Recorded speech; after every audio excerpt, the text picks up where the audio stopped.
DLSS 4's Super Resolution transformer model has been out for some time now, but with all the game releases as of late, I've not had the time to make any sort of detailed look into it specifically. Now that things have cleared up a bit, I finally sat down to take a look at DLSS 4 Super Resolution, and I specifically wanted to look into some lesser examined areas. Thanks to other channels covering it, and as I briefly touched on it in my FSR 4 video, we already know DLSS 4's transformer model can look a great deal better than DLSS 3's CNN model. But I wanted to see what DLSS 4 brings to the table for games and situations where the older DLSS model had larger issues. You know, those games and situations where we could see DLSS failing, and sometimes failing pretty hard. I wanted to look at those situations at the ever more popular resolution of 1440p, where DLSS was always acceptable, but had obvious room for improvement. So the first place I want to begin with for this video is how you add the transformer model into a game. Some games that released around the DLSS 4 launch have in-game toggles to change between the CNN model and the transformer model, but those are still very few titles. And even since the DLSS launch, many larger titles that have released just have that plain old CNN model in there by default with no way to switch to the transformer model. For such cases and for older games that will not be updated, Nvidia has added in a function into the Nvidia app where you can change a game's DLSS functions to use that latest transformer model as shown here that is shipped with the driver. That is pretty handy when it works, like how it worked for me in Dragon's Dogma 2. All I had to do was flip it on in the driver and the game's DLSS version was updated with no other manual work. Though I have found it does not always work. For example, Assassin's Creed Shadows on my end doesn't detect correctly in the app, even though it is mentioned as explicitly getting support. Should the app not work for you in a game, or a game not be whitelisted correctly, you can manually update the game's DLSS version and tweak the model yourself using one of many ways to do it. The one that I've chosen in the past is DLSS Tweaker. With this, you merely grab the latest DLSS Super Res DLL from a place like Tech PowerUp, drop it in the targeted game folder, click on DLSS config exe, and then change the preset model to K, which is the latest transformer model. That's a few more steps, of course, but it's nothing too arduous, I would say. Hopefully in the future, Nvidia clears up the NV app issues and it is more reliable. Now let us start with some of the comparisons, and I first wanted to stop at one of DLSS's earlier titles, Death Stranding, and specifically the director's cut version now. Looking at static detail at 1440p, upscaling, and balanced mode, one thing that is immediately visible is how much detail is better resolved with less softness while using the transformer model. The game is just clearer overall. This is not too surprising even at 1440p, as this is something that I highlighted in that FSR 4 video. The transformer model typically resolves with a lot more detail, but that is not really what I'm interested in this video. Rather, I'm curious if the transformer model can clean up an issue that the original DLSS implementation had. Basically, DLSS in this game was a lot better at cleaning up aliasing versus the game's TAA implementation while improving performance at the same time. But if you looked in scenes with rain, you could see that the visibility of the rain around your character was heavily impacted. The raindrops in the air became more transparent. This is not universal DLSS behavior across all games, but it definitely happened in this game. Furthermore, DLSS eliminated the look of raindrops hitting Sam's backpack. DLSS was taking those singular reflective points of raindrops hitting the backpack and interpreting them probably as noise and flicker, cleaning them away, although they are definitely part of the game's art. You can see that while using super sampling and no TAA, where the rain and raindrops are definitely there in the ground truth presentation of the game's visuals. So can the transformer model help out here to eliminate this error? Flipping on the transformer model, we do see the heightened clarity I talked about earlier, but notice the raindrops. They are still not perhaps as big and as bright as they should be. In fact, they are almost harder to see than they were before with the CNN model. Looking at the backpack, raindrops are still not visible there with the new transformer model. In this case, and with this artifact, the transformer model of DLSS in balanced mode 1440p cannot fix the issue. If we add more resolution to the transformer model by using DLAA, we can see that the transformer model can get those raindrops to show up correctly. It just needs more input resolution to do so. So in this case, we have a clearer looking game with Death Stranding and the transformer model, but the model cannot fix artifacts which are caused by deficiencies of internal rendering resolution.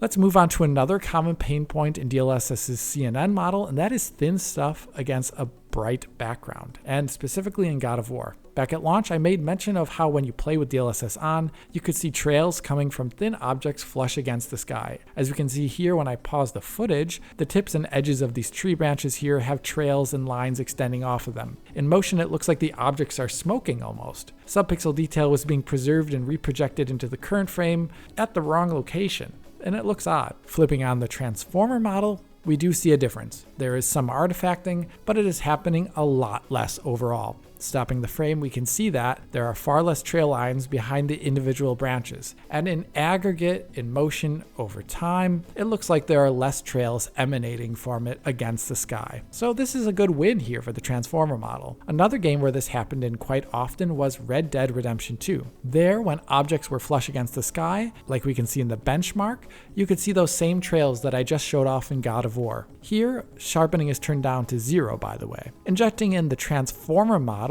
and comparing, we can see even better results than we saw in God of War. Here the artifacts are almost completely cleaned up, and it is largely eliminating that dragged, darkened trails look that we found in the original CNN model at 1440p DLSS balance mode. This affected other things in the game as well too, like wires against the sky. These are of course rarer than in a GTA game or in a racing game and weren't the biggest problem. Coming over to Forza Horizon 5 though, that was a big problem. This game was updated with DLSS post-release, and while it was a welcome addition, it was not without an issue like this one. First issue is of course those wires above the tracks that I just mentioned. With DLSS on and using the CNN model, you would often see that similar issue that I talked about in Red Dead Redemption or in God of War, but it was more intense here in this game. The wire in these games appears to be made of real geometry, and it is often smaller than a pixel at 1440p, so DLSS would make a mess of them, I would say. They were flickery, sometimes having trails, and were just a stark reminder of the game's real internal resolution that DLSS was upscaling from. Flipping on the transformer model and looking back and forth between the two feeds, I honestly have a hard time saying which version of the wires that I prefer. They both have a trade in artifacts. They don't ever reach that controlled, native, and reconstructed anti-alias look that you wish it would be. Depending upon where you look and which scene, the CNN can complete lines better or the transformer model can. Both can look wispy, and both can have artifacting with light trails behind them, although it typically can be a little bit more present in the CNN model. This type of detail of fast-moving subpixel lines is perhaps one of the hardest things to reconstruct, but it is interesting to see here how the transformer model doesn't actually fare that much better. For context, the game's own TAA at native resolution has its own issues with these lines, often not completing the line or completing the line with improper opacity, adding too much of the sky color and making the wire look translucent. Only MSAA or super sampling in this case can represent these type of lines well at the cost of aliasing and performance and other aspects of image quality degradation.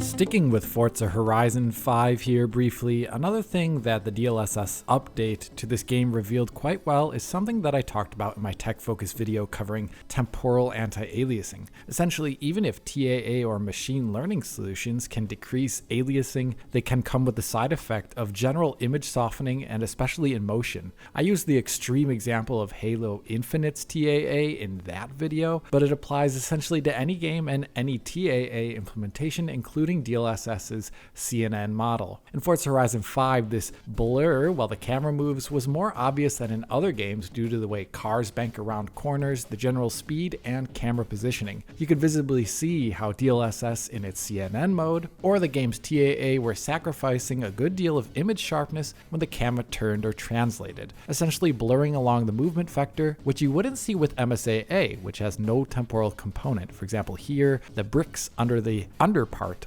of this background bridge look a lot clearer looking with MSAA on, but have a similarly softened look with both TAA and DLSS's CNN model. Turning on the transformer model here is very interesting. Side by side with the CNN model in this shot, we can see how that softening blur from camera movement has largely been eliminated from the image. The texture on the back wall there of those stones and other fine details no longer have the blur applied to them that the CNN model had. Comparing to TAA and MSAA, we can see that the transformer model, even in its balance mode at 1440p here, does not hinder image clarity when the camera is moving, and it is a lot closer to that 8x MSAA view here, potentially even being a bit better on the stone textures due to the super sampling effect that TAA can have. Not everything though is perfect in this shot with DLSS on in the transformer model. Take a look at the reflection of the yellow flag there. That is softened over in a way that is not correct, and you can see that by looking at the ground truth image of the scene here, which was produced via super sampling.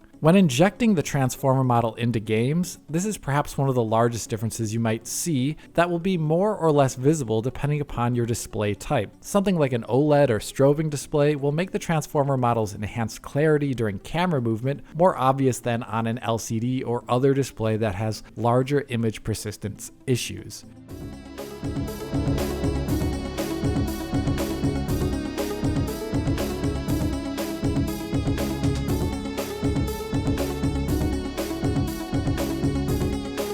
Returning to Red Dead Redemption 2 briefly, another issue one could see in that game with the DLSS CNN model was in the hair rendering. And this applies to many games actually that use dithering for their hair. It was not uncommon to see the dithered noise pattern in the hair and movement, like here in the benchmark, looking at the main character's hair and beard, and you can see that dithered subsampled look that was pretty obvious in the 1440p balance mode with the CNN model. It definitely isn't very flattering. Turning on the transformer model here, we can see how the dithered look largely disappears.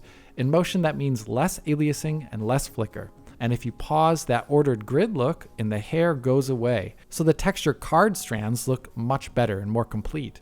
I'm showing this as a game specific way, but this should really apply to any game that uses dithered hair.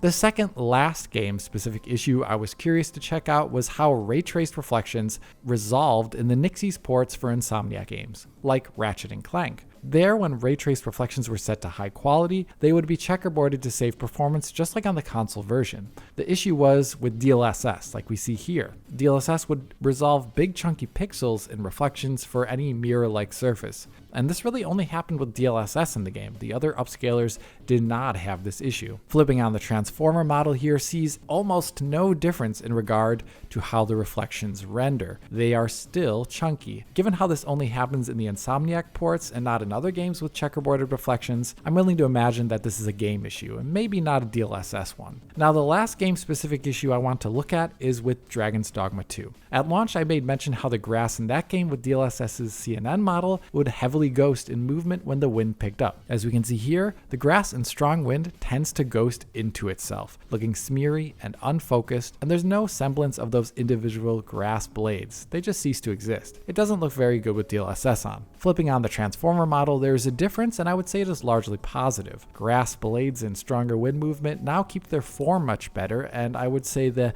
ghosting is eliminated, at least as it looked before. So that is a good thing, but as a negative side effect, I think now the grass looks more strongly aliased when it is bending rapidly in the wind, which in aggregate looks a bit fuzzy in motion. Ghosting is not good, of course, but the ghosting, kind of funnily, did mask aliasing issues due to all the blur occurring.